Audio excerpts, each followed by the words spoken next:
myself too much because I only have a Mac. It's the worst investment I ever made. Never buy a Mac. But I did just buy this brand new Omen laptop thing. It doesn't look new because it's a little dusty. I had it sit here, but I just got it set up, and now I can start playing things like Sandbox and stuff. I couldn't even use Decentraland on my Mac, so I just got a new computer so I could use Sandbox, Decentraland, and Crypto Voxels.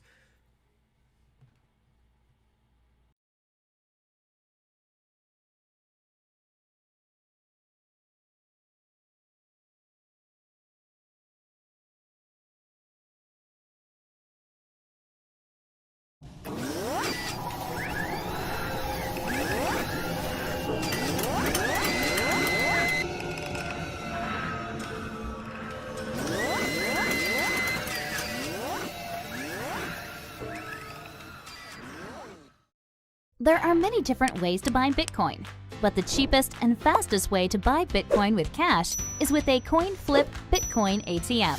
Coin flip ATMs allow anyone to buy Bitcoin with the lowest fees and within just a few steps. Hi, I'm Amy, and I'm one of the hundreds of store owners who partner with CoinFlip. In this convenient store, we host a CoinFlip Bitcoin ATM. We earn passive income, more foot traffic, and we get free advertising done by the CoinFlip team. Getting the ATM was easy. We just contact the CoinFlip team at info@coinflip.tech, and they handle everything with no cost to the store owner. This includes installation, maintenance, marketing, and even 24/7 customer service. We just provide a small space within the store. To get your own CoinFlip Bitcoin ATM and join the monetary revolution, contact CoinFlip today. info@coinflip.tech or fill out the form at request.coinflip.tech. 773-800-0106.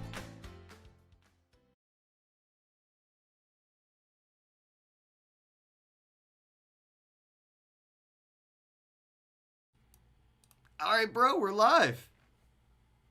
Hello. How are you, Ken? Man. I'm good, bro. I appreciate you taking the time to come on. We had so many scheduling mishaps, bro. Seriously, I want to say publicly, thank you for dealing with me. I am so unprofessional.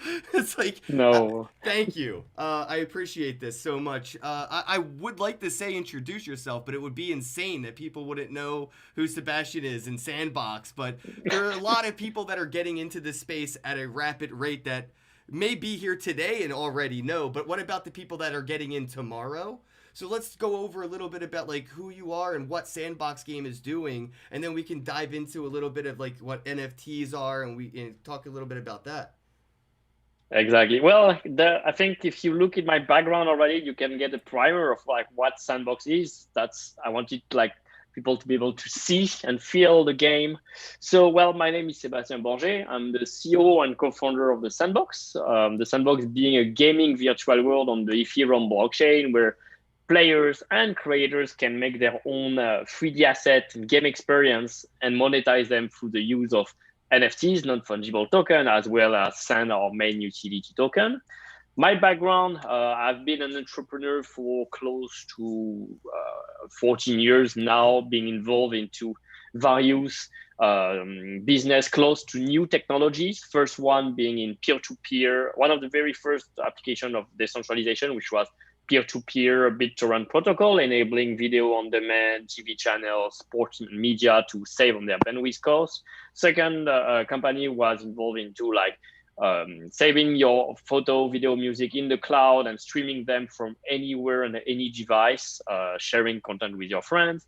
Third was a game studio, one of the first game studio in free-to-play, turning players into creators, letting them make their own cities and make their own stories and even their own pixelated world. That's how the Sandbox got started in 2011, actually, as a 2D mobile game where players could just drop pixel with a touch of their finger on the screen and like interacting with physical elements, characters, trees, decoration, enemies, etc., share those creations to an online gallery.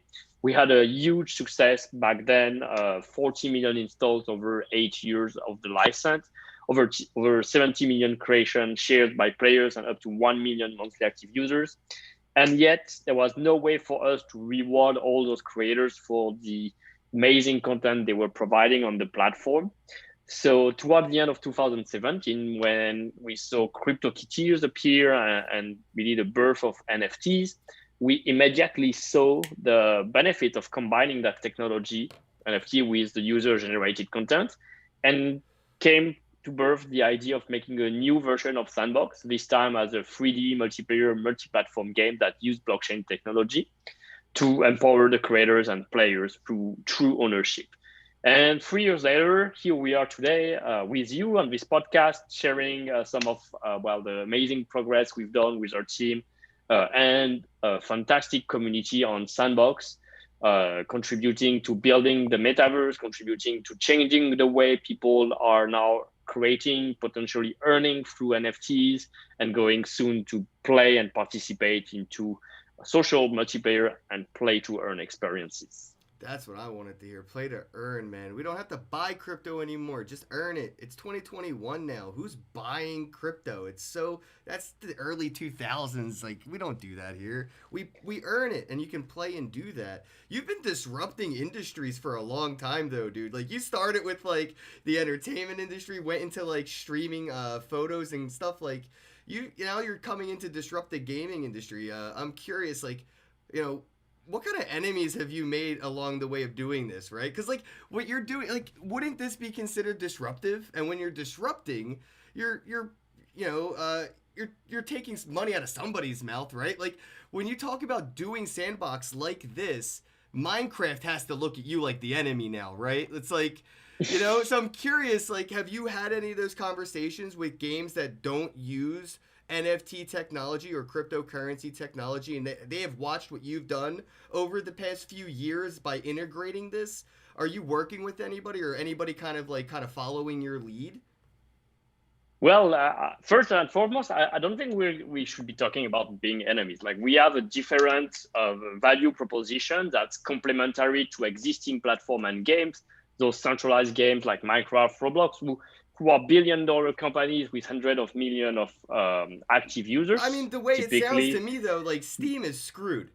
Like, this. No, this could Steam has had one of its best year. They just published the result. But what's interesting is how the use of blockchain, NFTs, and crypto can actually make the overall gaming industry market even bigger. Like, right now, it's $160 billion a year industry. And we think, like, if we just increase by 1 or 2% the number of users who actually purchase virtual goods now as NFTs, this could mean an increase of several $1 billion for the whole industry.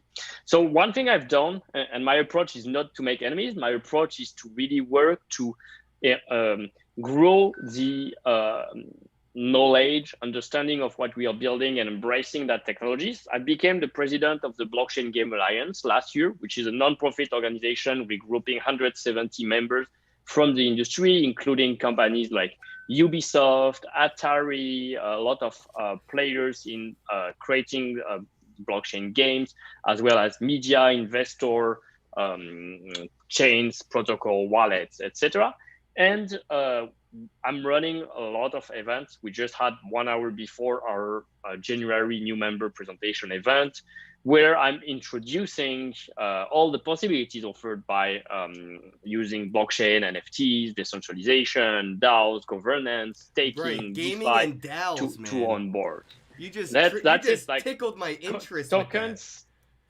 Tokens are really community driven, and like holding a token is making a choice to participate in a community, bring value, earn through it. With Sandbox as well, like, our approach has been to partner with major IPs and brands. We have now more than 60 partners. That was Yes, my favorite, right? man. I love that. Smurf, Care Bears, Atari, Rollercoaster Tycoon. Just today we announced CoinMarketCap as one of the big partner as well. So, yep, thanks for following us. But for all of those who are not yet familiar with Sandbox, when you see our map behind that represent the virtual world, the metaverse of Sandbox, where you can see all those IPs and brands have a presence in lands they own or purchase, and though that they will make NFTs with the characters that players can use to play, create games, create stories, and monetize. Yeah, I thought buying that land and having it be able to put like your logo and stuff on it and kind of just show the territories of it, like what Atari did right there, and the Smurfs went around it, and now there's land around that Smurfs land that people can buy, and it kind of like drew. It's almost like when people build a casino in a new city, people start moving closer to that casino. It's kind of what's happening with the Smurfs and all these other people that are buying land. They're building their own little communities around them, which is really cool to see happening virtually. Exactly. Like people tend to compare what we build in the virtual world with this map to, well, real estate, nation, cities being built. Like how do you Yep. build a new nation from the ground up, and how do you use token to empower the citizen of that nation so they can get a voice on the decision? And you can have like just empty land that has no value, or you can start creating businesses, things, places where people will gather, like park, hospital, roads, restaurants, pubs, shopping malls, hotel, etc. The And art galleries are nice. I think they're the biggest catches right now. The art galleries and virtual. Absolutely, like a lot of decentralized virtual world, like Somnium Space, Decentraland, CryptoVox, so are really focusing on building art gallery. With Sandbox, we chose to focus on gaming. We think like the RPG like gameplay mechanics, MMO, building, allowing anyone to create your own MMO and come and chat in the room, then move to the next land by crossing over and start fighting enemies, big bosses, completing quests, fighting items, etc. Would be an engaging value proposition, different from others, complementary, and would bring a lot of interest from more casual gamers that, as you know, there's 2.5 billion gamers in the world. So how do we open up more and more to those users? Well, I We think what thought gaming Sandbox is is the really answer. doing, which is awesome, is you're turning those users, those gamers, into developers. They're now developing in-game assets in the games that they play. So the player is now a developer. And back when MySpace first came out with their social media platform, you were able to develop your own platform, basically. Mm-hmm. You could throw in some Yes. HTML, some Java, make your own little world. And kids in Yeah. middle school and high school were learning how to do HTML5 just so they could update their MySpace page. Sandbox is doing the same incentivizing users to learn more and how to actually contribute to the ecosystem rather than just take from it. And the incentive is huge to do that. So players becoming the developers is like that perpetual motion machine of gaming mechanics. The players will keep building and it will keep evolving, and that is limitless potential. Absolutely. That's been, like I mentioned, what we've been building for over 8 years with the Sandbox franchise. How do we turn any player into a creator, into a game maker?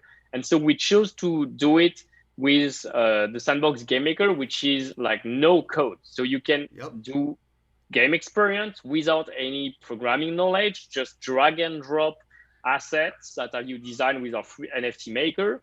They come with behaviors, and so they can be avatars, enemies, companion, decoration, vehicles.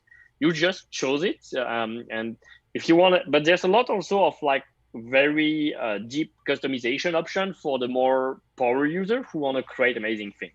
And I'm seeing on daily basis amazing things being made on the platform. That's the beauty. Like with UGC, you never get bored. Like there's always content, talented creators people coming tweet out up. things they make every day. Like every day Exactly. Somebody's making something, and then I see that it's used in this game, and then 10 minutes later somebody retweets it, and they're also using that item in this game in Sandbox. And now this thing that somebody made is like usable in so many different aspects of the Sandbox game.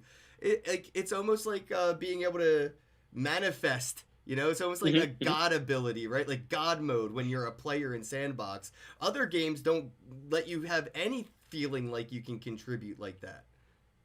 And it's just getting started on the first step. The next step is how do all those assets, which have utility in Sandbox Game Maker, could also be used potentially across the broader ecosystem of blockchain games and other dApps and chains and protocols. Like you could stake your token to earn exclusive NFTs to use in Sandbox. You could use Sandbox NFTs as other elements in other games, whether it's a trading card game or etc. So we'll be keen to explore the possibilities here. And there's a lot of experimentation happening in the space, thanks to the increased interest in general that we are starting to see since the beginning of last year into NFTs, into obviously DeFi as well. Yeah, so it's NFTs very exciting. And DeFi are changing the game, like you just mentioned. The ability to stake your NFT and earn something from it. You know, I have never bought an NFT that I sold. I don't buy and sell NFTs. I buy them, I hold them, I'll rent them, I'll lease them, I'll stake them. I'll do something with it, but I'm not selling it. And that's the same thing people should look at with their real estate. You don't sell your land, you rent your land to somebody who's going to build a house on it. You collect being able to do that with NFTs is so game changing. Like the investor world that looks at the Bitcoin and altcoins and Poloniex, they have yet to see that NFTs can do this too. We don't have a Poloniex or Binance for NFTs yet, but that is inevitable. Do you want to touch a little bit on what NFT staking means? Because a lot of people that are coming into NFTs, they're not traders, they're not investors, they're just gamers. But now we have this investor economic built into gaming, and it's opening a whole new world where they don't have to just buy and sell their skins in a game or just be stuck with them. There's so much more potential with those in-game assets beyond buying and selling them. Absolutely. As you mentioned, there's a lot of use case already for leveraging best your NFTs than just trading them. For example, in Sandbox, you'll be able to rent your land to other creator and turn it into a source of a revenue stream. You can also decide to stake an asset, so a certain class of NFTs in Sandbox into your land to potentially generate a new resource that will bring players, etc. There's games like Formula One Delta Time from Animoca brand or parent company, which, for example, enables you to stake your Formula One racing car so that you cannot use it yourself, but then other users can get access to it, and you earn a certain revenue stream into REF token based on that.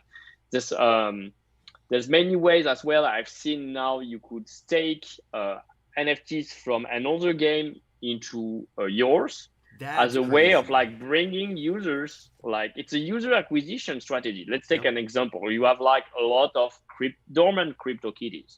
What if you could stake, or some people say, yes, you can wrap the CryptoKitties to try to sell them and give them more liquidity. It's a very valid use case. There's also the possibility of hey, okay, you stake all those CryptoKitties, which shows that you own them. So it's targeted way to acquire users. And in exchange for that, you will receive some benefits in my game. These are just a couple of examples. And I'm particularly excited by some of the features that we're going to launch in Sandbox as well, related to staking NFTs. And we'll soon announce the mechanics behind. We were talking a little bit off air about, NFTs that have no utility as opposed to NFTs that actually do provide utility. And then I was mentioning, things that could take utility or NFTs that have no utility and give them utility. And that's imagine the people that are like myself who've just been collecting art. Now, there's really no utility outside of it just being a piece of scarce digital art. But now if I could take something that's just a piece of art that's scarce and be able to stake it in my Sandbox game, and now I have it's just collectible art, but now we can provide utility to it just through the form of staking and the reward model by incentivizing people. Hey, I have, 20 different pieces of art by the top artists. You can come to my land and we can gamify this collection. It's not just, screenshots in my, MetaMask wallet. There's utility that we can provide even to NFTs that have no utility. I know CryptoKitties, you can breed them, but outside of that, there's nothing. That's their only utility. And now they have more utility because of Sandbox game. I think that that's going to be the best part, where people can find a way to provide utility to NFTs that they have collected that are otherwise something that they're just going to hold anyway. They're not going to sell it. Staking it is the better option. Otherwise, it's like having the Mona Lisa in your basement. Why wouldn't you just let the gallery down the street borrow it and give you money to put it in the museum? That's a great way to putting it. And I've seen recently, I don't know if you follow the MetaCovan and MetaPurse, they launched the B20, virtual space, which essentially they put in a pool together all the Beeple art NFT that they bought last year on Nifty Gateway, worth more than $3.5 million roughly. They got the whole collection. And they built into several decentralized virtual world, including Decentraland, CryptoVoxel, and Somnium Space, a gallery, exporting them. And then they tokenize all the lands as well into that pool, and they sold fraction of it to the users. They launched an event So it's a with a decentralized DJ, virtual etc. art museum. Exactly, and that's a very interesting thing, experiment being done, and with great success, which shows that there will be more, there's demand, so there will be more initiative like this. I think there can be many ways, like you're thinking like, I have art, and that art is a 2D, is going to be displayed as a 2D image or animation into my virtual world. What we're thinking is like, why don't we work with the artists to actually make something even bigger than a 2D representation of their art? Why don't we work with them into turning their art into 3D characters and games? And we've done that. How? Well, we have collaboration with crypto artists like Akatao, a very famous Italian duo of crypto artists who use Sandbox Game Maker to give life to their art, to make it very interactive, so players can chat, can be guided, follow quests by the characters they depicted into their other art, and then you can connect the tokens, your art token and your game NFT token, potentially across them. So I think there's a lot of innovation and that can happen in virtual worlds through all those tools and mechanics. And we're just getting started. Like what it's been, yes, we've been pioneers in the space for close to 3 years, but really the technology and the concepts have been maturing only since last year, since we started to see appear games like by Avegochi, Don't Buy Mime, etc., which pushed further the experiments and provided innovation that's not found in the traditional mobile or console or PC game industry. Do you think Sandbox was too early? You know, like a lot of the things in the space, it almost feels like if they were to announce that they exist today, like if Sandbox just came out today as a new thing, I think you would get more hype, love, and attention.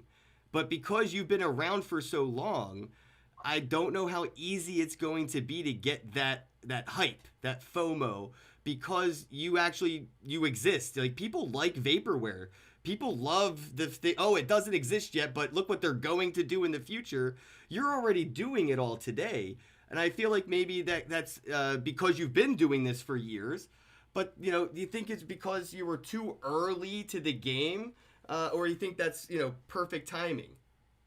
I think it's perfect timing for many reasons. First, like our team has experience into shipping and delivering games for close to 15 years. And those games have been engaging users for like five or more years. So, and the main takeaway of that is like, you can be early on with an idea, a concept, but it takes time to realize it and build it and make it happen. And that's where we are. Like 3 years after, people can start feeling all the different creation tools, seeing our community, seeing the real gameplay taken from the game itself in the background. So many people see us in the space are no longer, as you say, like it's just a white paper or document or projection of what it could be. They can actually, the creators can use it, and soon players will be able to enter as well when we'll be launching towards Q1, the first public beta to players. So I think we entered right at the right moment. It was not easy. It was a bear market. We had many, it was hard to raise interest back then. People didn't believe we could build it. The way Sandbox looked like 3 years ago from now, it's like night and day. Like it was not as beautiful as what you can see right now behind me. And what excites me as well is like what you see behind me, which will be great. It's just a smaller version of what it will be in 10 years. So we are deeply committed to keep building Sandbox for the next 10 years and push the vision we had. And we are very thankful to the community and the user who followed Sandbox from the very early days, believed in the vision and our capacity to build it, to be with us back then, to be with us today, and to be with us in the future. Much, but I did buy a plot of land like the first week you could buy like land, and I couldn't figure out how to get my picture on it. But I do have I have a box of land from like the very first week I could buy it. But that's like, excellent. I didn't buy it because I'm like, oh, I'm going to make money off this. But I like to buy things from things I just want to see exist. So I remember when I first saw Sandbox land come out, I was just like, I like, it's a GoFundMe for me. Like, I don't hold anybody to expectations. I'm just like, here's some money. Oh, cool. I got this thing for it. Go ahead, go do you, bro. And now you guys are killing it. Like I mentioned earlier, I just got a new computer so I can start playing with all this stuff because I've been more of a passive investor, not so much of an aggressive actor on it. So I have Decentraland, Crypto Voxels, Sand from Sandbox. I have all this stuff that I have yet to really play with because I've been busy acquiring it. And now I can actually play with it and use it and engage with it. So I'm really excited to go in and put like my little logo up in Sand and have my like little land set up. And I'm just curious, like when somebody's coming into Sandbox as a player or as a developer, you know, how much do they need to know about crypto in order to develop the game? Like, do they have to buy Ethereum and then trade Ethereum for Sand and then use that currency to like? I'm just curious, like, what would be the level of like crypto engagement do people engage with when they play Sandbox? Well, that's the idea is like you don't need to have that kind of knowledge. Like we want to bring mainstream users to first come and engage with a virtual world, socialize with other players like they would do in any other game or 3D virtual world. And then progressively, as they get more engaged playing the game, starting to earn token and reward to basically engaging with play to earn, they would then progressively be onboarded to the benefits of like, hey, you own that item, you can trade it with another, you can earn Sand. Hey, with Sand, you can actually buy other things. You can maybe go to one of our 18 exchange where Sand is being listed, and build, have another level of appreciation, be rewarded for the effort you've put, etc. That approach has been validated. When you initially joined Sandbox, so probably towards the end of 2019, we started with just the 3D editor called VoxEdit, a tool made for artists that enabled them to make 3D voxel model and animate them. That is still the only free tool on the market that allows to do that. And through that tool, we have onboarded hundreds of artists, if not thousands, to, well, hey, it's cool, I can make my model, but I can also sell them here. Oh, and they have lands and those they have Sand. So now I'm interested into Sand. I open my wallet. I want to be paid in Sand for the art I'm building. I want my asset to be used into several games. So progressively, they get the whole benefit of the ecosystem. And I think that's probably one of the best approach here is to enlarge the market by not necessarily saying like only the user who get it will get it, but taking the time to improve the overall knowledge base and facilitate the onboarding without crypto. We've done so, for example, with a partner wallet. So we have many login options, of course, MetaMask, but not only. Like we partner with Arcane Network, who provide like a social login wallet, and over the 100,000 accounts, more than 50% of our users never had a wallet. They just connected with their traditional social login, whether Google, Facebook, or Twitter. They got a wallet. They got Sand token. It's basically like a cloud they wallet. Got NFTs. Yeah, well, it's because you're logging most of them social. are not. It is, but the private keys are still held securely on hardware security machine, so it's non-custodial. But the idea is like you for example, you bought a land. I don't know if you check your wallet, but because you were one of the first to buy land, you received an NFT, you received free sand. So we done a lot of things progressively. I think I used Trust Wallet to buy my my land or sand. Now that I think about it, that's good. Like you have many options. That's part of like the Web3 and decentralized web. It's a problem for me. I have like 50 wallets now. I'm gonna have after this interview. I'm gonna have to go and look at all. I have so many wallets, but that's. I mean, I do that so I don't like sell things or do things. I like to just, buy and hodl, and the best way to do it is kind of forget where you put it in a way. Like I have a little black book with like 50 private keys in it. Ooh, well, don't tell too much, but I hope you're not going to be part of like all the people who lost their Bitcoin now worth 100 or more and making the cover page on like media. No, that happened to me in 2017. I got hacked for almost $500,000. So I already have that story, and that was before Bitcoin hit big. So. It is what it is. That story is old news now, so I don't think anyone's going to be bringing that up. But yeah, I learned a lot from that time, and I use a lot of, for all my Bitcoin private keys, I use BIP138. Most people don't encrypt their private keys, but I do that on default. So even if you got my private key, you're going to need the password, and odds are I used another private key to encrypt that private key as my BIP138 password. So I used a private key for my private key on top. I have like 4 FA.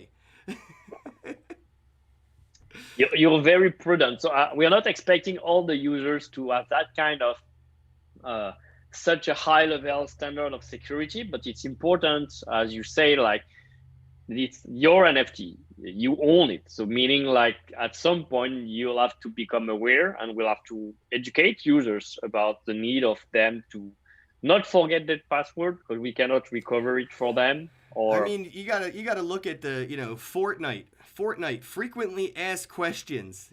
I forgot my password, I can't log in. That's I could see the same kind of issues for Sandbox with like, I lost my private key, I can't log in. But unfortunately, there's no tech support, which is the benefit. You don't want anybody to be able to help you get your private key. Otherwise, it defeats the purpose. But, going into that, do you think that could be an issue with the mainstream adopting something like Sandbox game, where that frequently asked questions list of people that lost their Sandbox keys, that could get pretty big? I mean, people forget their passwords, and that's all the time. Right.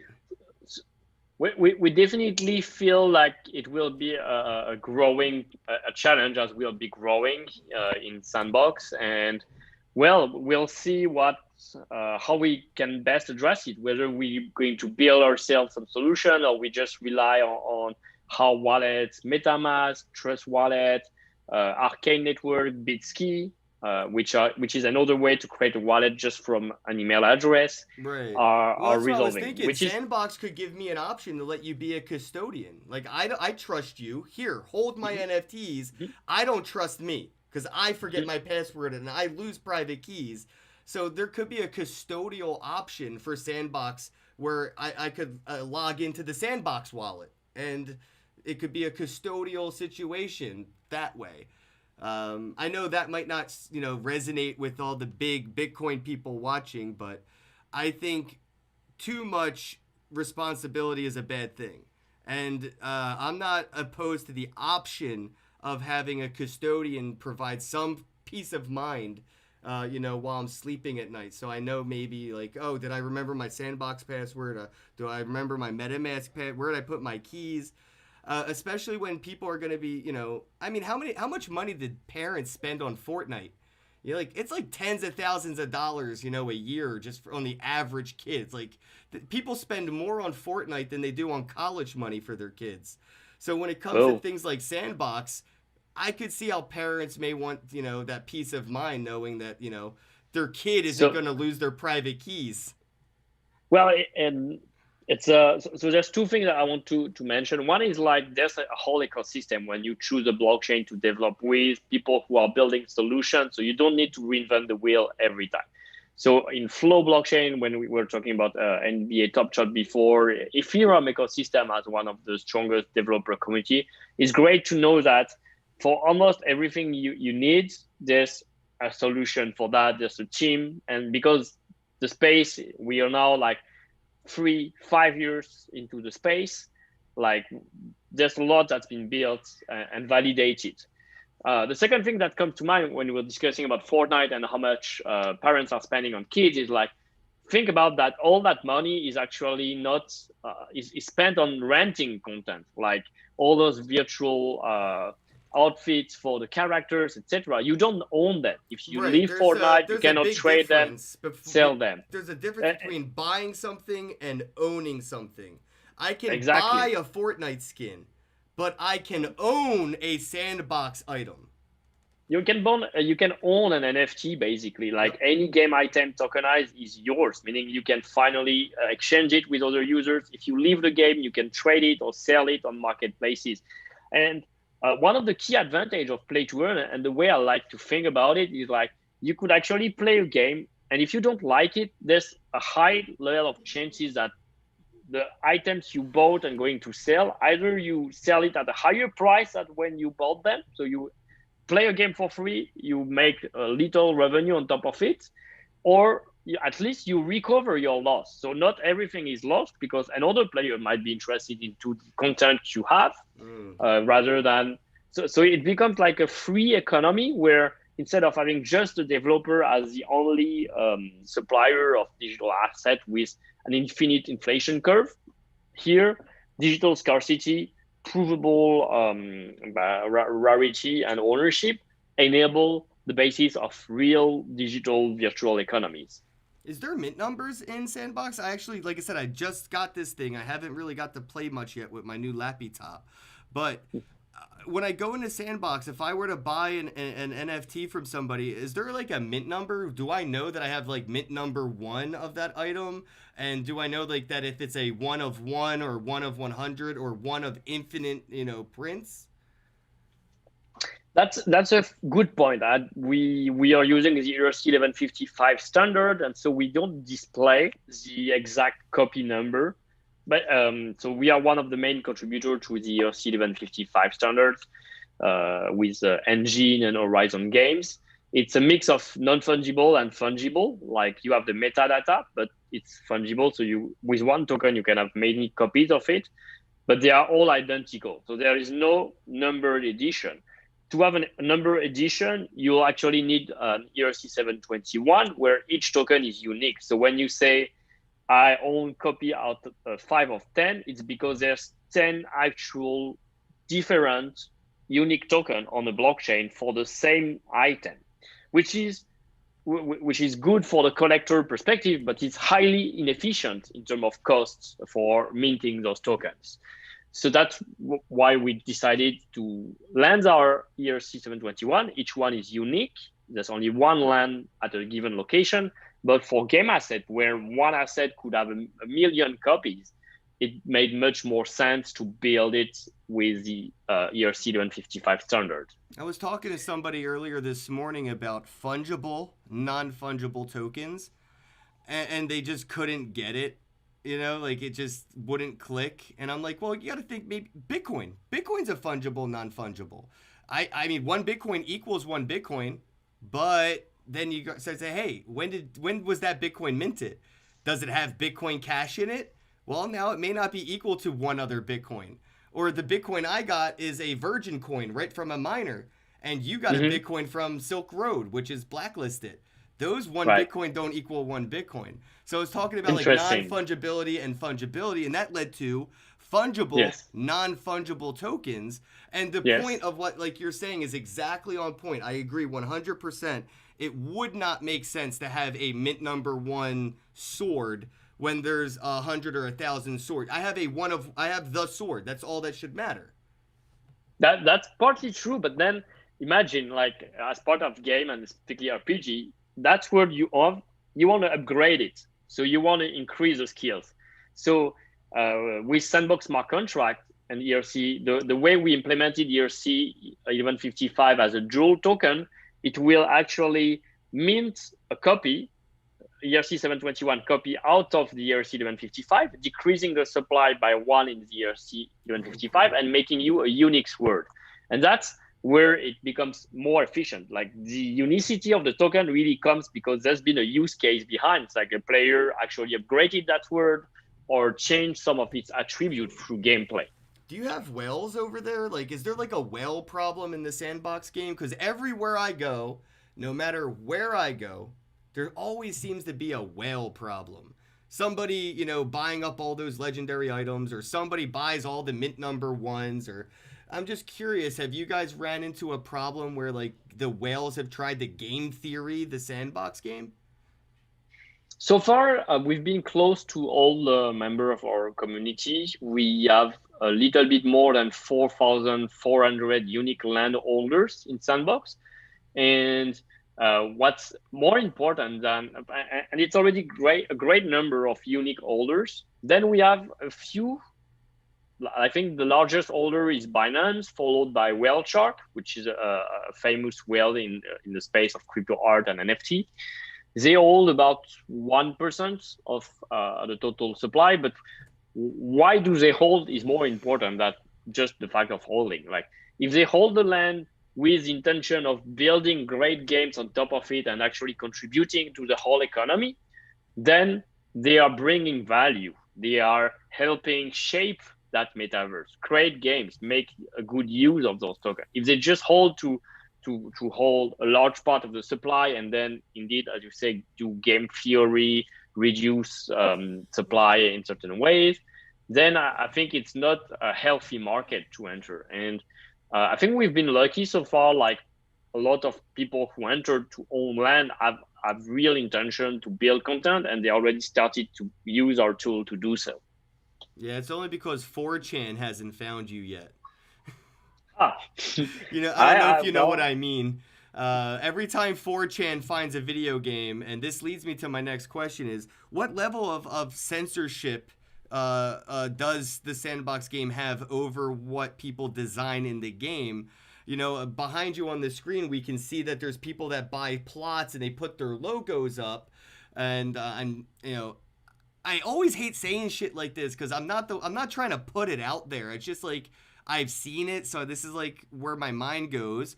But like, you know, with 4chan and, you know, other games, all they do is they send everybody to go make swastikas, right? So like, if I bought Sandbox land and I put a swastika right next to the Binance logo, is there censorship? Like, would I expect that image would not be shown? Or I'm just curious, like, how does like the censorship go and stuff like that? That's a fair question, and our term of service indeed prevents users from creating things that are inappropriate to protect the whole users. So we will not be able to remove it technically if it's a token on a blockchain, but we will make it that it's not visible to other users. And I think it's that's one way, moderation. But the second way we are going to bring in as well is similar to like token curated registries, where people can, with token, can vote by staking their token to report content they think is inappropriate. And then a group of admin and moderator can review and decide if the reporter was right. In this case, the content created, the creator of the content would lose the token he also had to stake to upload, and you will earn a reward. But if you're wrong, then you will lose the content you stake. So in a way, it works. It's an idea that we did not invent, and it's part of many people have been thinking about this in the space, and it creates incentive for not bringing wrong content, but because you know there's going to have another party who will profit. In this case, right. Like, so that's actually a really good idea, right? It creates a job for like, hey, if I report wrong content, I actually earn a lot of money. It's the neighborhood watch. You have a neighborhood watch in Sandbox. Yes. We hope it will work efficiently like this. We are excited. We're looking forward to have the actual implementation, but the theory behind it sounds exciting. I actually liked that answer, man. That was a really good way to go about that. Is Sandbox, the game, the company, they're not the ones that are going to, profit from this. It's the community that is actually self-censoring through their own consensus what is or isn't, and they're the ones that could benefit. That keeps it, I think, the cleanest way to go. Otherwise, it's just going to look like Sandbox is making all this money off of people being, bad actors. And now the bad actors are just going to make the other players more sand because of that. So that's a great counteract that will disincentivize that. We've seen that all the time in Roblox, like creators losing a lot of Robux, so the virtual currency in Roblox, that they earn on games because suddenly they were not following the term of service of the platform. That's and there's no way to appeal that. There's no way to. It's really. No, you're right. You're right. I'm just curious. You mentioned the Roblox thing, and one of the things I thought of early on when we were talking was the anti-cheat, right? Like, what anti-cheat does the Sandbox game use when we're talking about being able to play to earn? There's a huge incentive to cheat. I have to play Call of Duty with cheaters all the time, and they don't get nothing for winning. They're just cheating to cheat because they're jerks. But now we're actually giving a monetary incentive for people to cheat while playing a game because the better cheater wins them more money.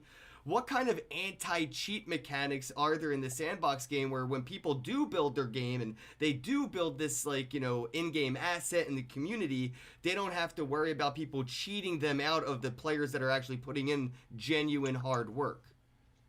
That's a very relevant question, and it's always a cat and mouse game. Like, you're, as a developer, you're going to implement protection and trying to make it almost impossible or as hard as possible to cheat the gameplay. No one can actually get those rewards in an unfair way.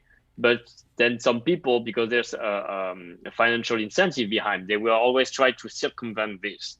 So there's no right answer. Like, I don't think there's a perfect solution. At least in any other game that I haven't seen that. It's about protecting it and monitoring constantly for unusual patterns and finding out, and blocking players. We've seen that already with some other play-to-earn games where they started to see bot farms intensively playing with the same accounts, and that created a disbalance. So they automatically ban and protected again the games.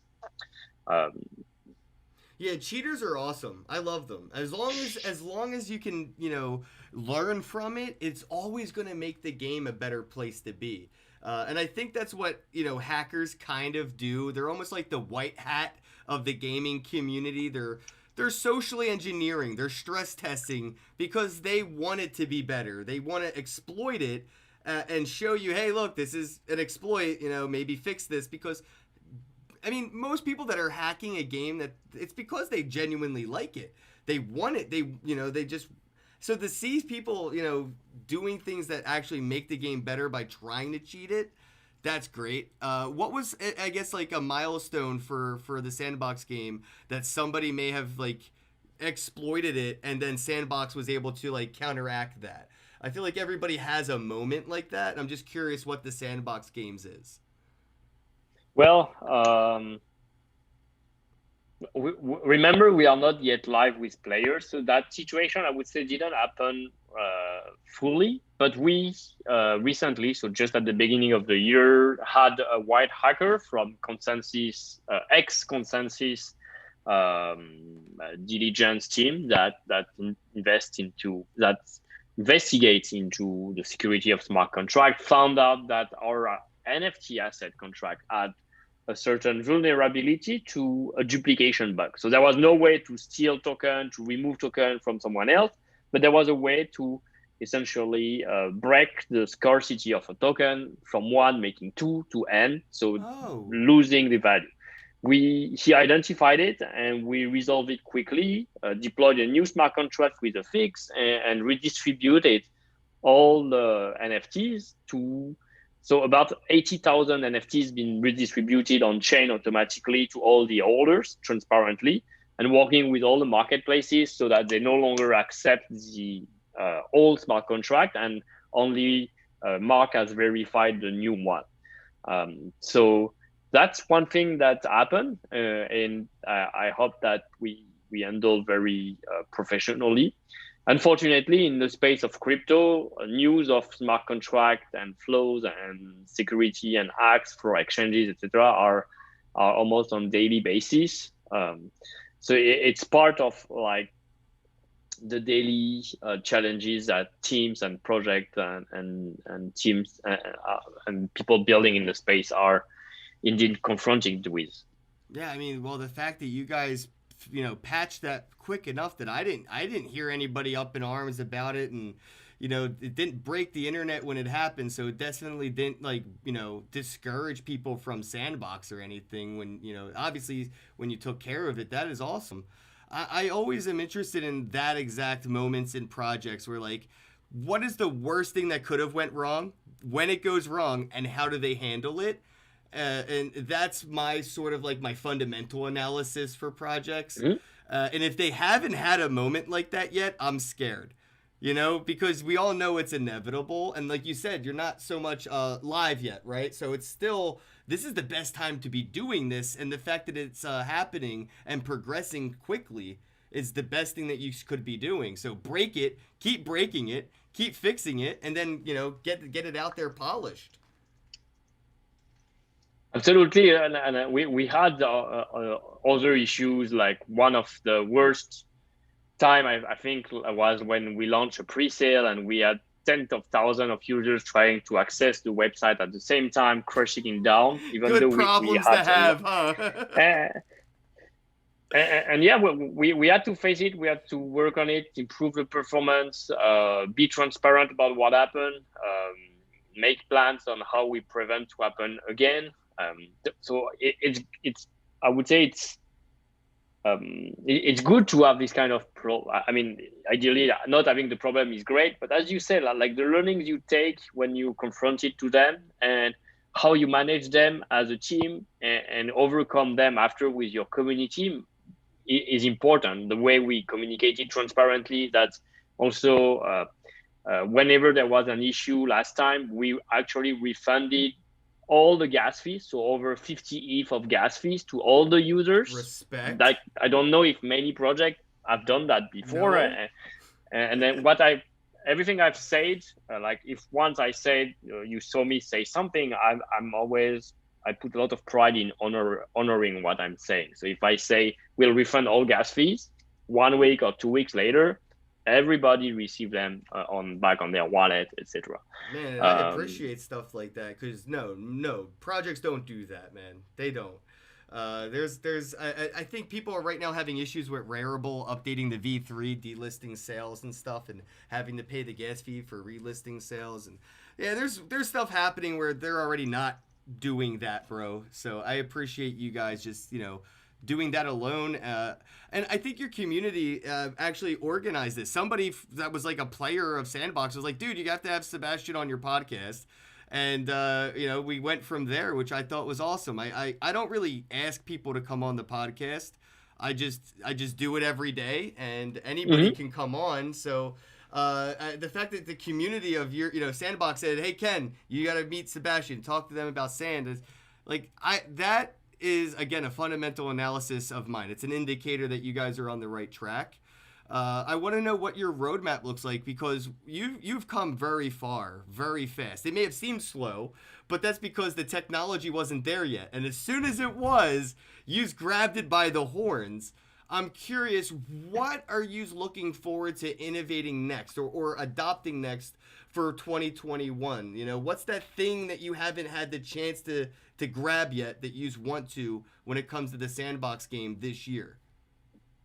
Well, I think in 2021, our main priority is really to come down to launch the first public beta for players and launch it in the way that they will not just come, play 2 minutes and leave. Launch it in the way like they will be engaging, coming back on every day and really feeling what play to earn is. Play to earn through completing quest, mission, earning token, but also through various staking initiative that we've been like brainstorming and started to build up.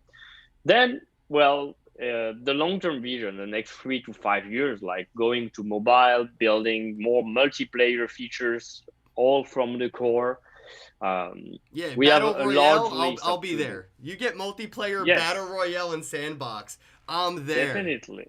Yes, and we want to do it in a way that always integrate the ownership, the notion of like the token economy behind, not just, hey, if it's a game, what if I plug some crypto reward on top of it? So that's what makes us different, and we do appreciate that it takes time to build, and there's a lot part of the community. Not like you is always expecting us to deliver things on the daily basis, but please bear with us. Like, we're working really hard. We show what we build behind, and we'll deliver it. It's just a matter of like making sure we create something you will want to play, fun, engaging. You will want to play not just a few minutes and be gone, but play and come back and stay with us for years. The way you're building the community, the partnerships that I've seen you guys announce, it looks like it's already becoming a very fun place to be, and it's not even, you know, in public beta yet. So I could imagine like what you've done with the Smurfs and Atari and the Care Bear and whoever may come next. You're bringing in a lot of people and different age groups. Like I almost wanted to ask, like, who's your demographic audience? But it's literally 5-year-olds or 40-year-olds. I don't see why there would be an age group demographic that you would want. Like, all of them will probably be coming. It's family friendly, basically. Those IPs appeal both to young kids, but they have been there for more than 20 years. So like you and me, from the 30 plus, we've grown with them, and now we are adult, and we have the access to like crypto to spend, etc. on those collectibles. So very exciting things in terms of IPs. I just thought about a whole family playing Sandbox so they could save up money to go to Six Flags or Disneyland. Like, that's possible, bro. Like, if the whole family's playing Sandbox game, earning crypto while playing games, they could have a family savings account for crypto in the Sandbox game, and when they earn enough to go to Disneyland, they can go. Like, that's possible. Right now, you know, I take the trash out when I was a kid, or I cut the lawn when I was a kid. There might be a good chance my mom or dad would tell me when I'm a kid now, like, make sure you go build that, you know, racetrack in Sandbox because we have customers waiting. Yeah. Well, we creating game as a family is one thing we've seen in our community, but I definitely think there will be new jobs and new way to earn little amount of crypto into your savings as a kid. That makes sense. And how about we have a follow-up conversation in 1 year, so we see like how people have been engaging with Sandbox and doing things like you described. I look forward to it. I really do. I just posted in the chat, you know, family game economy. I've been talking about the gaming economy, the gaming industry, like what we've seen with the Industrial Revolution birthing an economic work environment. That's what's happening in blockchain gaming. It's going to birth an entirely new economic industry for people to employ themselves in that it doesn't exist yet. So imagine the unemployment rate will always be going up, but the people that are self-employing are going up too. So it doesn't matter how many are unemployed if they are self-employed, when they are playing and earning and doing things. And I mean, I'm just excited for that 1 year from now conversation when somebody has proof that they have played a game like Sandbox and bought a house because of it. That's where we're going. Challenge accepted, I guess. Like, if anyone is going to, anyone in the community watching this, let's make it like, share your story, like how you playing and creating in Sandbox, and what did you get from it? Like the passion, the enjoyment, the financial success.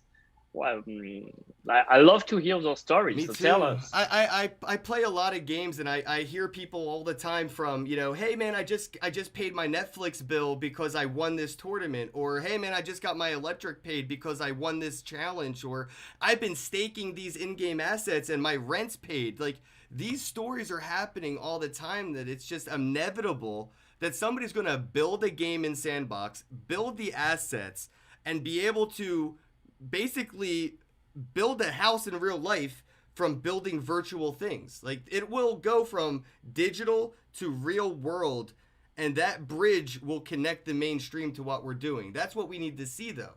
Somebody's going to have to show them this is how you can do it, and I'm excited to see, like, Mr. Beast, he plays Minecraft.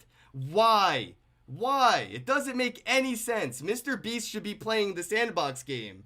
And I think that's why I say Minecraft might be looking at you like the enemy, because I don't think it would make sense to play Minecraft if I could play Sandbox game. It just doesn't make economical, financial, my time is worth money sense. And I think people will realize that when they see that their son or their daughter has played Fortnite and they got a John Wick skin. And that in-game skin is worth so much money on eBay, but they can't even sell that skin. And now they're going to go, well, why did you waste your time when you could have played this game? And by the time you're 18 years old, that game could be your college money.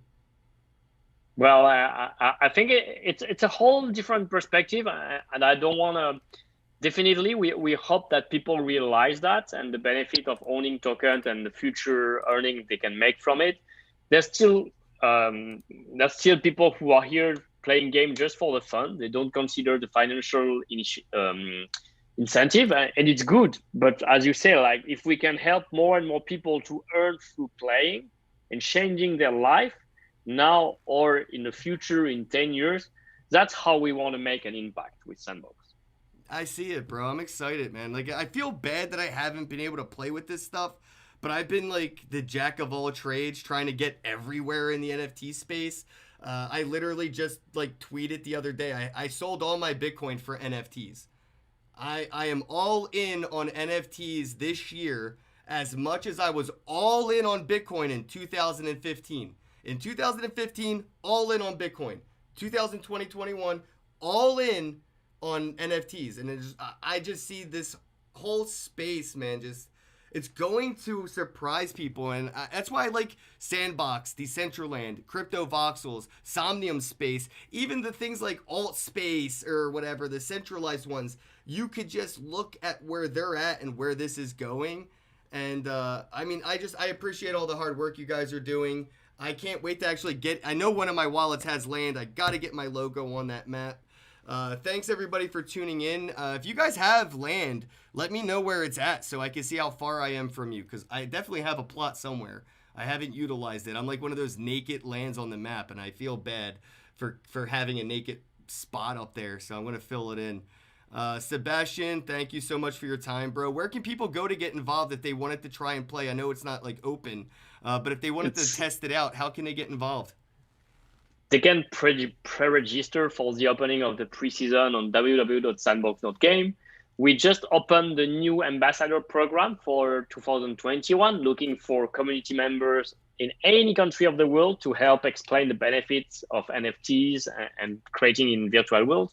You can find that on our Medium. And well, we're just happy to chat in our community and welcome people interested to learn more about creating, earning, trading NFTs, etc. All right, guys, check it out, thesandboxgame.com. Let me know what you guys think in the comments below. If you have any land, let me know where it's at. If you don't, I guess we should have probably asked about land sales, and I didn't get a chance to go over that. So if Sebastien wants to stick around for one more minute. I saw somebody in the chat. Somebody in the chat just said, but the land sales sell out so quickly. Where can I get when's the next land sale? How can I buy land? So hey, up just behind me, we just announced this morning the next land sale, the first public wave of 2021 is going to start on February 11th. In partnership with CoinMarketCap, where there will be 1,200 lands, premium lands, including exclusive NFTs made of CoinMarketCap heroes among 6 to collect. There will be a mini game. If you collect them all, you get an extra. And there will be 9 in state available in auction. Then we're going to continue through the year to sell smaller raves with different partners, sometimes with premium asset, sometimes not. There will be options for everyone to enter. Just get a simple land at the regular price we announced before, get a very premium land located to a strategic partner. There will be plenty of choices. All right, that is awesome. February 11th, it looks like we are all going to be FOMOing. I'll see you guys in the Telegram. Sebastien, thanks again. Shout out to the Sandbox team. And yeah, as always, guys, have a day. We're out.